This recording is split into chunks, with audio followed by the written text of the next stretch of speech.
Chase Rice, Mr. Eyes on You, Mr. Drinking Beer, Talking God, Amen. A true definition of corporate mainstream country in the late 2010s, just left that all behind and made a really good album. Up until this point, Chase Rice to me was sort of the epitome of a non-factor. His music and really his whole brand just felt so painfully bland and perfectly smoothed off for marketing purposes that half the time I forgot he even existed. I mean, for crying out loud, his last album was quite literally titled The Album. It's hard to get less interesting than that. If you're gonna call your album, the music, context, and narrative going into that project better be wickedly compelling. But no, rather we just got stuff like Best Night Ever, which from the title you can probably tell is nothing that special. Never seen you so beautiful, darling, running through rain in the dark, best night ever. I never had anything against Chase Rice as much as I just viewed him as the safest, lowest common denominator bro country radio darling doing what the label wants. And I mean, he fit the part, a muscular, ball cap wearing dude with a beard who can sing and has also had a strangely diverse history in the media, television, performance world, whatever you want to call it. I feel like he's been on just about every reality show ever. And you know, that's really all a major corporation needs to market into an artist. As a result, I never paid much attention to really anything he was doing. That was up until last July when he dropped Key West and Colorado, which didn't knock my socks off by any means, but it featured a much more organic sound with some pretty writing and a great delivery that had me interested. I took note of that, and while I wasn't as big on the follow-up Way Down Yonder for reasons I'll get to soon, when he announced his next album was going to be titled I Hate Cowboys and All Dogs Go to Hell,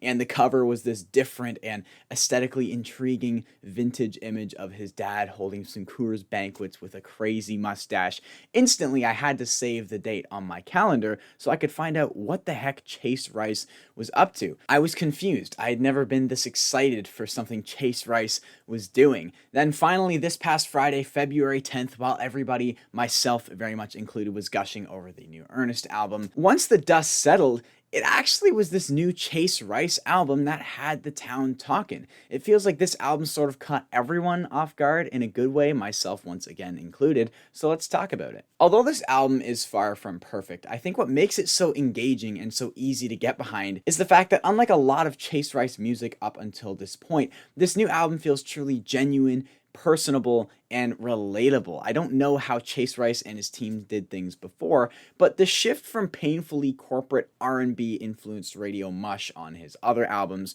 to the heartfelt, organically often Western inspired, slightly edgy stuff on this new album is just such a blatant and sudden change in direction. It feels like up until this point, Chase was being pinned down by something, as if he had next to no say in the music he was making.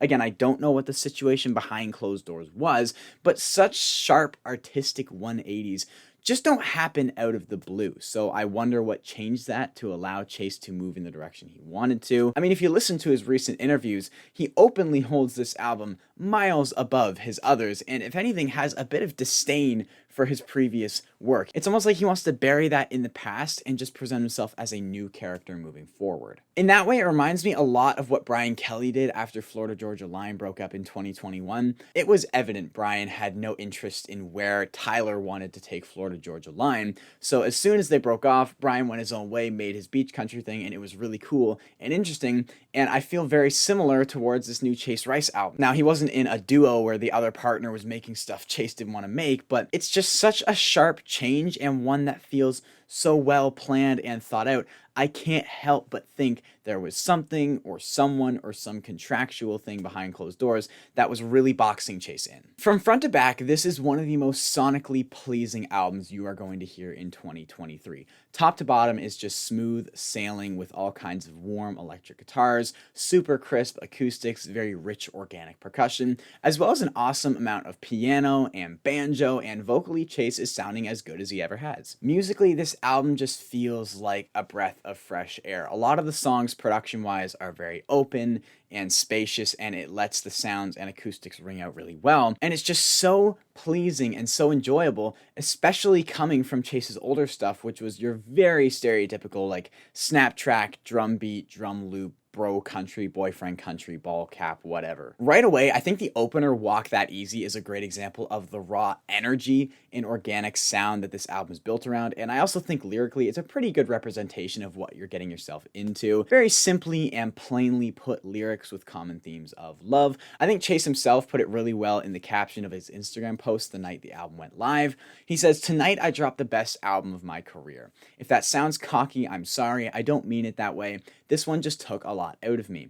Hate's in the title, but love is the theme. I've learned a lot from so many screw-ups, and this is just the start of that. Selfishly, I may have done this one more for me than anybody, but I hope more than anything that y'all love it." Especially on songs like Walk That Easy, I can definitely hear a lot of Eric Church influence. I think if you're a fan of Heart and Soul era Eric Church, you'll absolutely love the sound of this album. There's a healthy helping of subtle, soft ballads both on the piano and guitars that all go down really well, like All Dogs Go to Hell, Life Part of Livin', and Bench Seat, which looks to be the fan favorite so far, and for very good reason. In case you haven't heard the song or watched the music video, Bench Seat is sung from the perspective of a struggling addict who goes to rehab to get help, and someone suggests get a dog because being responsible for something or someone other than yourself can often help force you get things into order to a certain extent. And it's the dog that winds up helping this addict get his life back in order. He finds a wife and they start a family, but as we learn through the music video,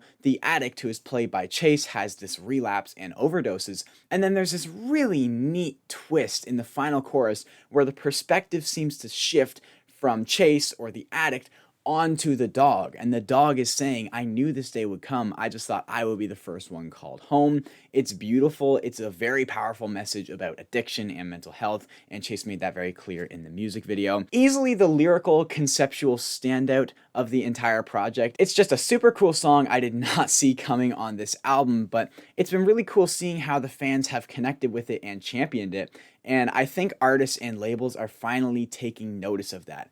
That fans don't just want super standard, catchy love songs or catchy boyfriend songs or drinking beer songs. We want interesting, deep songs that require you to think about an addict adopting a dog and then overdosing, or look at Wait in the Truck and how that's performed with Lainey Wilson and Hardy, with Hardy being this vigilante and killing this domestic abuser. I don't know, I just think country music is in a cool place right now, and I think songs like this reflect that.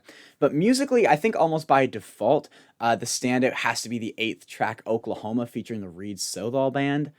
I don't know if I'm saying that right, I apologize, but it's this absolute beast of a song running nearly 8 minutes long, with the last 5 minutes being this crazy but super dope outro with all sorts of like dueling guitar solos, and it all comes to this dramatic crashing end. It's western and badass and chaotic in all the best ways, and it's moments like Oklahoma that to me make this album so unique, because similar to Bench Seat, up until this point in Chase Rice's career, we never would have gotten an 8-minute western banger with riffing guitar solos for the last 5 minutes. But I think it's really freaking cool, and I'm so glad they chose to keep it in. I know some of you say it's too long, and while I can understand that, to me, I think it's one of the coolest moments on the album. There's songs like Sorry Mama that really lean hard into the dive bar sound with a lot of prominent piano, and I think it all just sounds fantastic. Lyrically, it's a fun little play on the idea of raising hell. Chase is saying, "I'm sorry, Mama, for the hell you raised," but rather than inferring that she was a wild one, Chase is saying he's the hell that she raised, like raising a child. It's a really fun one, and I love the sound of it. I Walk Alone definitely has a more ominous vibe to it that I do really like, even if lyrically it's just Chase toting himself as this lone rider and not really adding much else. Although I think it can also be read as a mission statement, with Chase in this new chapter of his career moving out on his own, doing what he wants to do. He's going to walk alone. He's going to do things his way. And I do appreciate that sentiment there. Although before I move on, I have to say, it reminds me of It Goes On by the Zac Brown Band that they made for that movie. I forget which movie it was. Let me know if you hear it.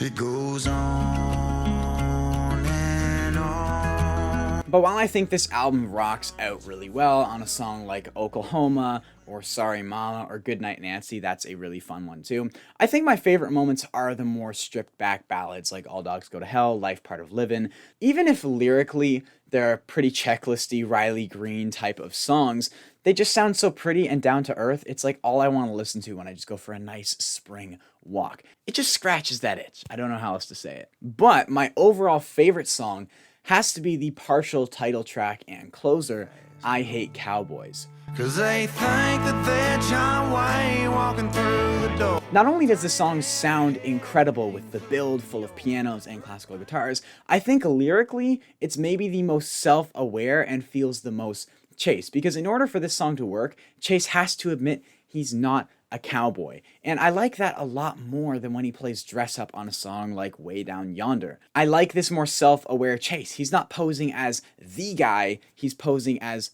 a guy. This guy. This is Chase. Chase is not a cowboy, and he gets pissed off when a cowboy walks in thinking he's the thing and takes his girl. The song is just Chase saying he hates cowboys because every time they show up, they come into the bar with this confidence and this aura that seems to take the attention off of himself. And as a result, they steal his girl. They think they're John Wayne walking through the door, turning every head, including his girl's, and then they do their thing, steal the girl, ride off into the sunset, and that's why Chase hates cowboys. I Hate Cowboys really just highlights what I love about this album, and that's Chase not presenting himself as something he's not. He's not playing country. He's not playing Western to try and win some fans over. He's just being who he is. And naturally, he finds himself in between this space of he's not a cowboy, but he's also not a Walker Hayes, Dan and Shay, pop skinny jean wearing kind of guy. He's just an average Western dude. And I think for a lot of people, that's just so relatable, and that authenticity is what makes it so enjoyable. There's only 2 songs on this album I'm not fully on board with, but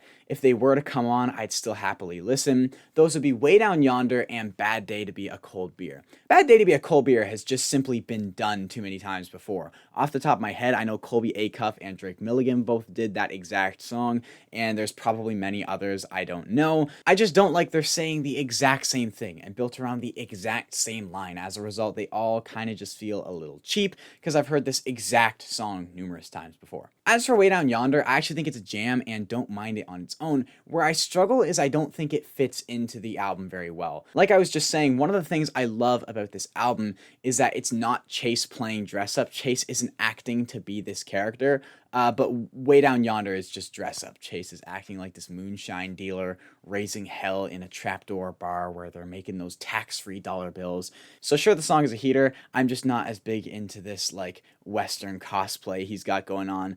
And, you know, obviously I don't know what Chase gets up to in his spare time, but I don't think he's illegally dealing moonshine in like the 1800s.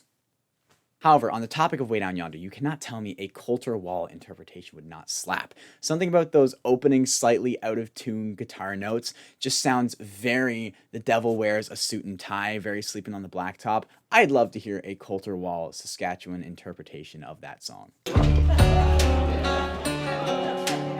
So yeah, overall, this was a pretty darn good album. I was truly caught off guard by just how all in Chase went on this album, and he's reaping the rewards. People really seem to be on board with this album, myself included. I thought this was a really cool career shift, and it seems to be working for him really well. At least in my books, Chase is as relevant as he's ever been, and it's been just like a week since this album came out. Is there room for improvement? Of course, but as it stands, this was a really good listen that I'd encourage to anyone who hasn't given it a chance. And that is all I've got for you guys today. Be sure to let me know what you thought of this album in the comments below. If you enjoyed this video, a like really does help me out. And if you're new, maybe consider subscribing for some more country music content. In the description, you can find links to my Instagram, Discord, podcast, and Patreon if you'd like to support me or check me out on any of those. And yeah, until next time, I hope you guys have a great day.